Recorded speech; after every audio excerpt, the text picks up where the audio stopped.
के तपाई पनि केही कुरा बोल्नका लागि लाज मान्नुहुन्छ? के तपाई केही कुरा भन्नुभन्दा पहिला नै हेजिटेट फिल गर्नुहुन्छ?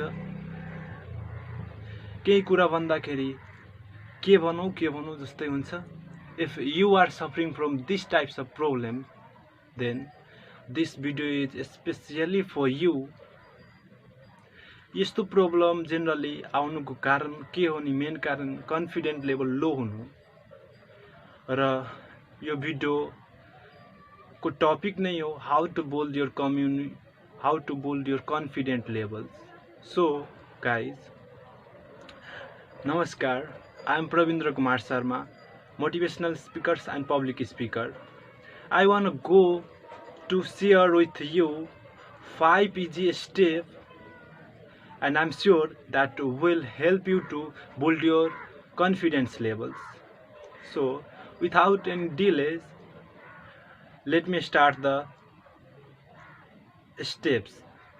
Before starting the steps of how to build confidence levels, I want to share with you the definition of confidence levels.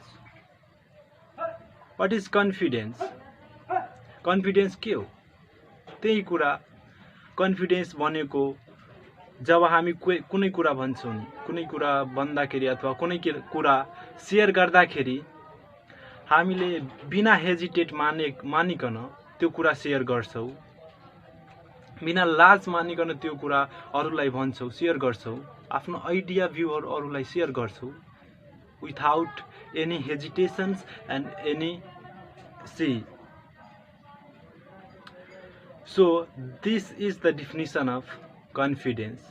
But question is what actually how to build your confident levels. So guys, my first point is here, be positive. मान्छेलाई हमेशा positive रहनु पर्यो, positive feel गर्नु पर्यो, positive सोच्नु पर्यो, नेगेटिभलाई erase गर्दै जानु पर्यो मस्तिष्कबाट र पोजिटिभलाई क्रिएट गर्दै जानु पर्यो।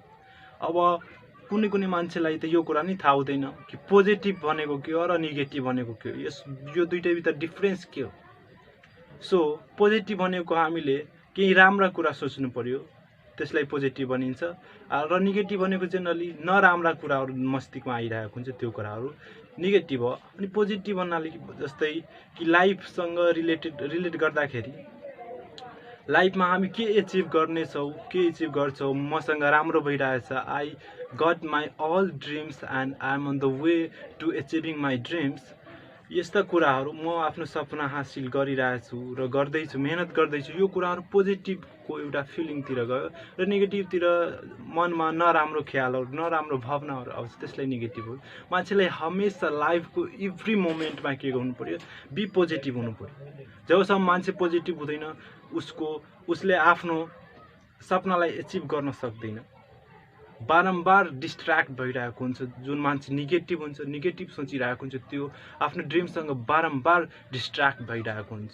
So my first point is be positive. लाइफको हरेक मोमेन्टमा, हरेक पलमा पोजिटिभ हुनु पर्यो। And my second point is here what? My second point is do positive affirmations and meditation. Generally meditation भनेको के हो भन्ने मान्छेहरुलाई थाहा छ, हामीहरु सबैले जान्छौं, तर अफर्मेसन के हो भन्ने कुनै जनाले थाहा छैन होला। मेडिटेसन भनेको हामी शान्तिसँग आँखा बन्द गरेर ध्यान लाउँछौं र केही कुरा मनमै खेलाइरहेको हुन्छ, त्यसलाई मेडिटेसन भनिन्छ भने अफर्मेसन भन्नाले त्यसरी नै आँखा बन्द गरेर शान्तिपूर्वक बोलेर पोजिटिभ कुराहरु बोल्ने, जस्तै मेरो जिन्दगी राम्रो गइरहेको छ, म आफ्नो सपना हासिल गरिरहेको छु, म संसारकै सबभन्दा राम्रो मान्छे छु र संसारकै सबभन्दा उत्तम व्यक्ति बन्न चाहन्छु, यस्ता फिलिङहरु बोल्नु पर्यो। यसलाई नि अफर्मेसन भनिन्छ। साइडमा एउटा राम्रो टोन बजाएर मोबाइलबाट युट्युबबाट सर्च गरेर मेडिटेसन अथवा अफर्मेसनको टोन सर्च गरेर हामी साइडमा बजाउँछौं म्युजिक, त्यसपछि हामी यो मेडिटेसन र अफर्मेसन गर्छौं। But in a positive way गर्नु पर्यो। पोजिटिभ वे गर्दाखेरि हाम्रो मस्तिष्कमा एउटा यस्तो प्रकारको तत्व पदार्थ क्रिएट हुन्छ, त्यसले गर्दा हाम्रो मस्तिष्कलाई एकदम प्युरिफाई गरिदिन्छ के। त्यही भएर my second step is do positive meditations and affirmation each day. Generally मान्छेलाई कम्तीमा कुनै पनि ह्याबिट बसाउँदाखेरि जेनरली नबढी भने 15 दिन गर्नु पर्यो। 15 दिन गरिसकेपछि मान्छेको त्यो ह्याबिट लाइफमा लागू भइरहेको हुन्छ र मान्छेलाई थाहा हुन्छ कि मलाई यो गर्नु छ र त्यो कन्टिन्युसली गइरहेको हुन्छ। हामीले रुटिन नि बनाउँदाखेरि 1-2 दिन फलो गर्छौँ, तेस्रो दिनदेखि फलो गर्न छोडिदिन्छौँ। यस्तै हाम्रो गर्दा गर्दा त्यो रुटिनको कुनै भ्यालु रहँदैन। त्यही भएर अलिकति भए नि फलो गर्दै जाउँ, आफ्नो रेकर्डलाई पछिल्लो रेकर्डलाई ब्रेक गर्दै जाऊ, अघि बढ्दै जाऊ। मानौँ कि मैले रुटिन बनाएँ, आजको रुटिन मैले 100% मा लगभग 40% मैले फलो गरेँ। सेकेन्ड डे एउटा दिमागमा एउटा के कुरा राख्नु पर्यो कि म आफ्नो रेकर्डलाई ब्रेक गरेर अघिल्लो सेकेन्ड डे मैले 50% फलो गर्नु पर्यो, फेरि अघिल्लो डे 60% गर्नु पर्यो। यस्तो लाइफमा पनि यस्तै ड्रिमहरू हुन्छन् र यसलाई एचिभ गर्नको लागि यस्तै आफ्नो रेकर्डलाई ब्रेक गर्दै अघि बढ्नुपर्छ। That's all. And my third step is help someone else. अब कसैलाई कसैलाई मद्दत गर्दा पनि हाम्रो दिमागमा डिफ्रेन्ट टाइप्सका पदार्थहरू, डिफ्रेन्ट टाइप्सका फिलिङहरू क्रिएट भइरहेको हुन्छ। त्यो फिलिङले हामीलाई खुसी दिन्छ र त्यो खुसीले हाम्रो मस्तिष्क पोजिटिभतिर सोच्नको लागि अलिक उता जान्छ। पोजिटिभतिर सोच्छ, नेगेटिभलाई इरेज गर्छ र पोजिटिभलाई क्रिएट गर्दै जान्छ हाम्रो मस्तिष्कमा। त्यही अरूलाई हेल्प गर्दाखेरि साँच्चीकै तपाईहरू यदि मान्नुहुन्न भने कुनै गरिबलाई अथवा कुनै भिक्षा माग्ने व्यक्तिलाई एकचोटि हेल्प गरेर हेर्नु। हेल्प गर्दाखेरि तपाईको दिमागमा एउटा यस्तो फिलिङ आउँछ नि कि लाग्छ कि मैले एउटा राम्रो काम गरेछु। त्यो बेलाको खुसी नै बेग्लै हुन्छ, आफूमा प्राउड फिल हुन्छ। त्यस्तो बेला त्यो प्राउड फिलले कारणले गर्दा हाम्रो मस्तिष्क एउटा पोजिटिभतिर जान सक्छन्।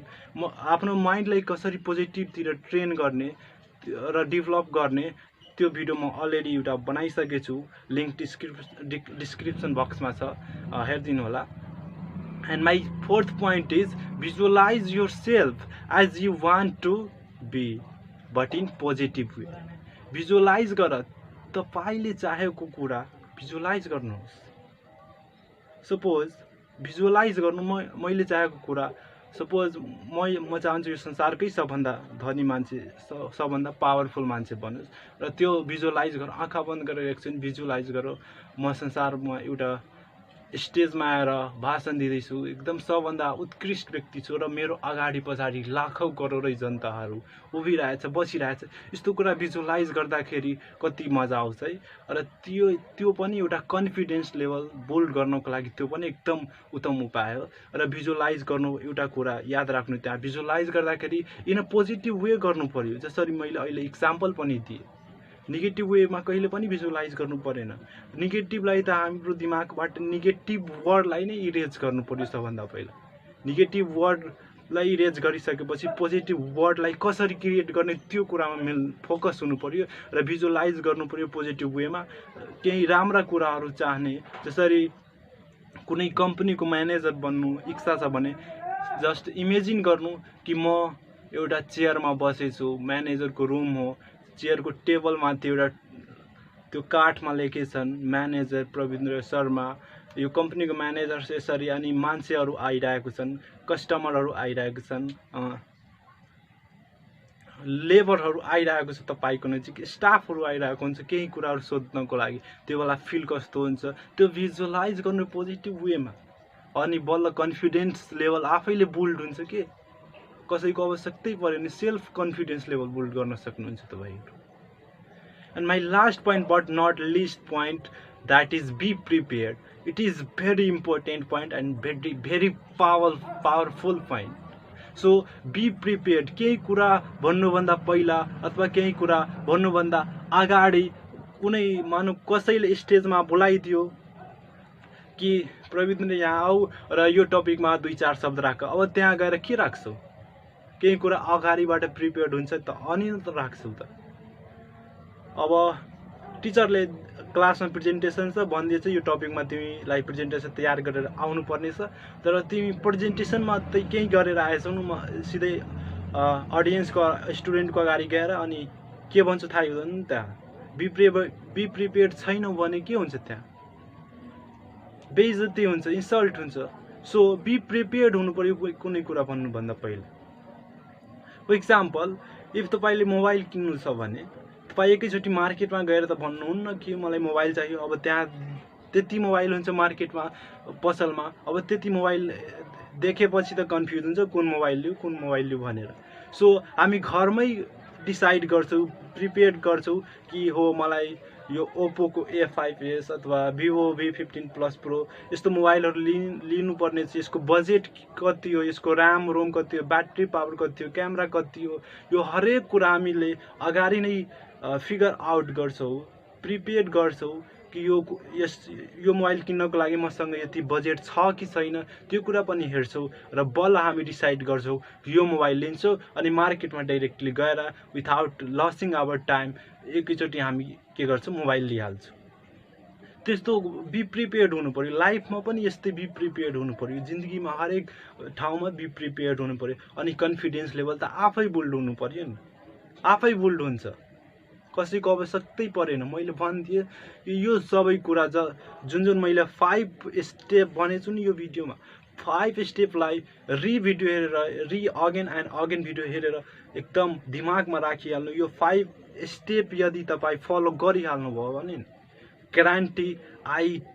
ग्यारेन्टी कि you become a wonderful people you become a confidential peoples एकदम कन्फिडेन्स भएको मान्छे बन्नुहुन्छ र पक्कै पनि अहिले यस्ता पेन्डेमिक सिचुएसनहरु छन् अहिले पनि कन्ट्रोल भइरहेको छैन अहिले पनि भ्याक्सिनहरु कुनै देशले निकालिरहेको छ प्रोसेसमा लागिरहेछ र यस्तो समयलाई हामीले यो समयलाई खेर फाल्नु परेन यो समयलाई सदुपयोग गर्नु पर्यो आफ्नो भित्रको ट्यालेन्टहरुलाई बाहिर निकाल्नु पर्यो त्यसरी मैले अहिले यो भिडियोको मार्फत केही कुराहरु शेयर गरिरहेको छु तपाईहरुलाई यस्तै सबैको आफ्नो हबीहरुलाई आफ्नो रियल लाइफमा उतार्नु पर्यो यस्तै कुरा गर्नु पर्यो जसले आफुलाई पनि फाइदा गरोस् र अरूलाई नि फाइदा गरोस् सो म यो भिडियोमा यति नै भन्न चाहन्छु इफ यो भिडियोमा तपाई नयाँ हुनुहुन्छ भने प्लिज च्यानललाई सब्स्क्राइब गर्नु होला र भिडियोलाई लाइक थम्स अप गर्नु होला